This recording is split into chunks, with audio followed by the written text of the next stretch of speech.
Hello and welcome back to Mexico News Network's breaking news. Now let's move along to more interesting information.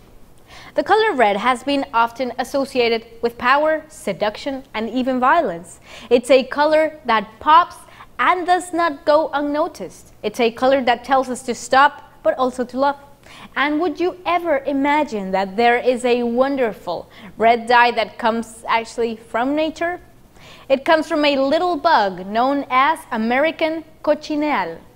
The cochineal is a tiny little bug that establishes as a parasitic relationship with the pads of the nopales. They have a reddish color, seemingly covered with a white powder and a waxy layer. These little creatures are used as dyes for textiles, food, and even cosmetics, a practice which dates back to pre-Hispanic times in Mexico. Cochineals are still used and are regaining some popularity even after chemical dyes gained their territory. And how is this bright red color obtained? Glad you asked, because cochineals live on nopales, which are allowed to grow until they reach certain sizes. They are then collected and let out to dry or placed in ovens. The finishing results of this first stage are the tiny blackened insects. Now this process is followed by the extraction of the carminic acid, which is actually the coloring agent. The way it is then processed, in fact, affects the color and intensity of the shades of red. These can go from a pinkish reddish tone to a carmine or deep red wine color. So next time, why not check out the ingredients label, and you might just be surprised how many things have the presence of this natural dye from Mexico. In recent years, studies have contended that the number of migrating monarch butterflies that travel huge distances across North America have decreased in the number of specimens reaching Mexico during colder winter months. However, recent studies also suggest that the amount of monarch butterflies aren't actually decreasing. It's just that there are not as many migrating as there once was. They've been focused too much on Mexico, said University of Georgia ecologist Andy Davis, a co-author of one of the studies, during an interview. If you were charged with figuring out how many people are participating in the Boston Marathon each year, you wouldn't count the number of people who cross the finish line, would you? However, for many years, they've been counting the finishing monarchs in Mexico. They've been doing it backwards if you think about it. A different focus on studying the monarch communities has provided results that, based on year-to-year data, seem to show that the number of monarchs seem to actually be rebounding during spring and summer months.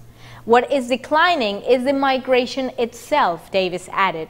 It's not the monarch itself. On the other hand, Lincoln Brower, a biologist at Sweetbriar College in Virginia and the grandfather of monarch conservation, disagrees with the study's conclusion.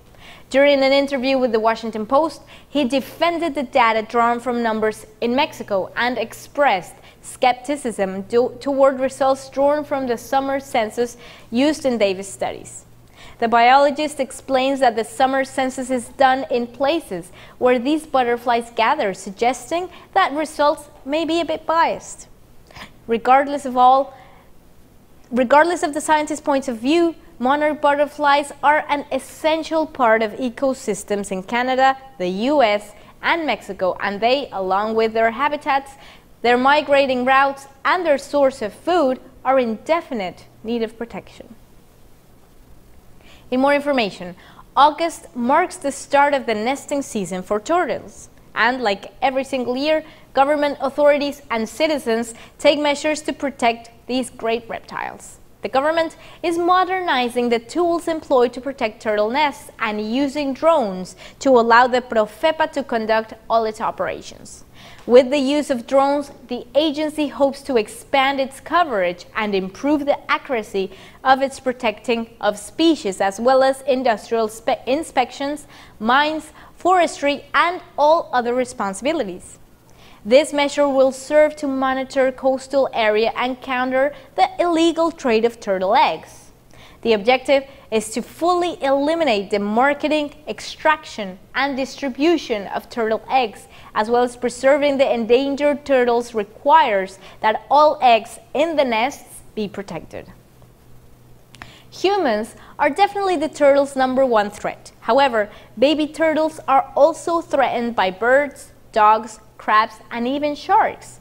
A tragic fact is that out of 10,000 turtles, only 0.2% of this number reach adulthood. The head of the Profepa also announced an agreement that was made between Mexico, the US, and Japan to protect the loggerhead turtle. In more news, the problem with pollution is an issue that concerns us all. Every country in the world has different ways of dealing with waste and people who litter. Ergo, the Mexican state of Nuevo León decided to fight the problem in a very original way. The municipality of San Nicolás de los Garza concluded that the public shaming is the best punishment for citizens who are caught littering on the streets. That is why those who meet 3 strikes of littering will be fully exhibited on giant billboards throughout the city, just as if they were on an advertisement for a clothing store. The mayor of San Nicolás, Pedro Salgado, stated in a press release that garbage in the streets is a very serious problem because public services collect up to 25 tons of waste on public roads on a daily basis. He added that the council approved tougher penalties and that they have reached this level of display to people who do not understand and keep getting the city dirtier. We'll be right back with more information on Mexico and Riviera Maya after these few messages. Audio Jungle.